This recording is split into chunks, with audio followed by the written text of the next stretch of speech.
Forish tumani Hasanota qishlog'i bilan Shohismon qishlog'ini bog'lovchi yo'lda qor ko'rtik qilib uyib ketgan. Aholi hashar yo'li bilan tozalashga harakat qilyapti, lekin juda qalin qor yoqqan. Masofa buni qo'l bilan ochish imkoniyati. Ya'ni 2 kunmi, 3 kundan beri mana shu hashar bo'lyapti. Ochib ulgurgan yo'q hali. Bu yo'l asfalt bo'lgan. Forish tuman mutasaddilari qaramayapti bunga.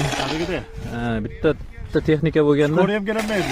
Yo'q, skoriya ham kerakmaydi. Bitta texnika bo'lganda 1 soatga qolmasdan ochib qo'yadi. Mashinalar, qishloqda mashinalari